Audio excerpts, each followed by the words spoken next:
I'm here sorting out a few of our Ayurvedic plants here today, and I just thought it's interesting how people always ask myself and Ross why we grow all these plants from all over the world, and there's a few different reasons. We've both travelled the world extensively, and as herbalists, we've always been fascinated by different plants from different cultures. So we grow plants from African traditions, Tibetan tradition, the Ayurvedic medicine tradition, the traditional Chinese medicine tradition, North American herbal traditions, and South American herbal traditions too. Loads of plants from all over the world. And I suppose, you get drawn to these different cultures, and you're drawn to these different medicines at different times in your life. I would have studied a lot more Ayurvedic medicine than Ross, but he studied a good bit of Chinese herbal medicine, and so he has a real obsession with his Chinese medicine plants.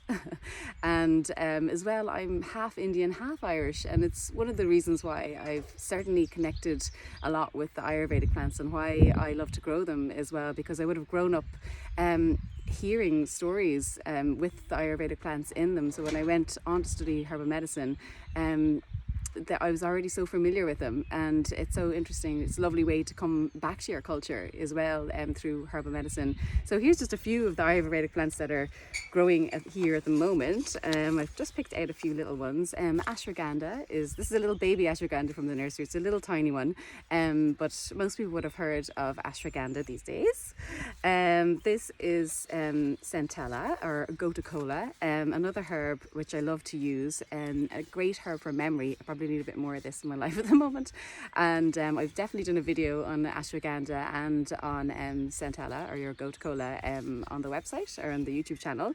And another really lovely herb for memory that a lot of herbalists in Ireland would have heard about is bacopa.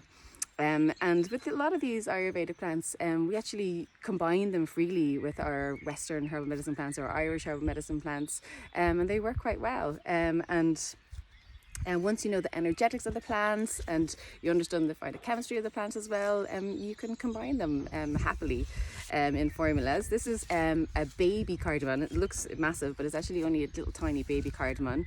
And it's a plant that I use a lot in clinic actually, because it's so damp and cold here in Ireland that these gorgeous soft warming plants like cardamom work really well for people.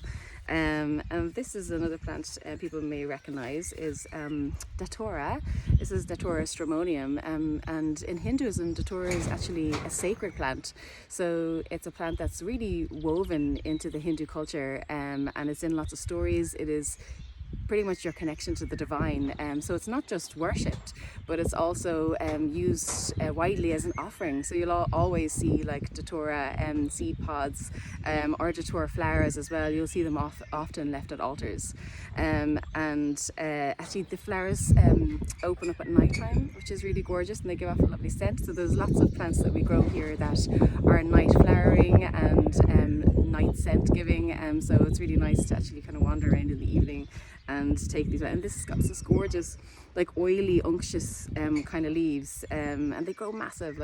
They grow about 4 foot taller than me. But yeah, I have a big love for this plant. I'm very attracted to datura. This is another little plant here, tulsi, which a lot of people will recognize or they've heard of. There's lots of different types of tulsis, and it's used quite a lot now in teas. But tulsi is another plant that is really sacred in Hinduism, and the spirit of tulsi is a sacred thing. And there's lots of prayers for tulsi. After the birth of our third baby, Ivar, my dad would have been sending us up all the tulsi prayers from Dublin to say to Ivar, because when a Hindu baby is born, they are given their Hindu name, their astrological name. So it would be the Brahmin that gives them that name based on their first astrological reading of their time of birth and place of birth and everything. So we would have gotten all of that, and also all of our kids, myself and Ross's kids, would have their Hindu names, and Ivar's happened to be Tulsi. So my dad was delighted. He just felt like this was extremely auspicious thing that one of his grandchildren's given name would be Tulsi, because it is such a sacred plant. So I hope that over her years she gets to connect with Tulsi as well. Actually, Tilia's name as well as Manjista is her Hindu name, and that's actually another Ayurvedic plant as well. So yeah, both of our girls have little their herbal names. But it's fantastic and wonderful to be able to grow these plants in Ireland, and have them here for people to connect with. They're very special, and yeah, we find that people connect so well with them, just as they do with the plants of this land.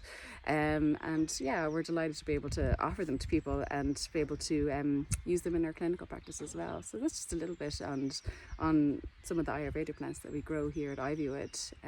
Yeah, I think I'll make some Tulsi tea today for sure.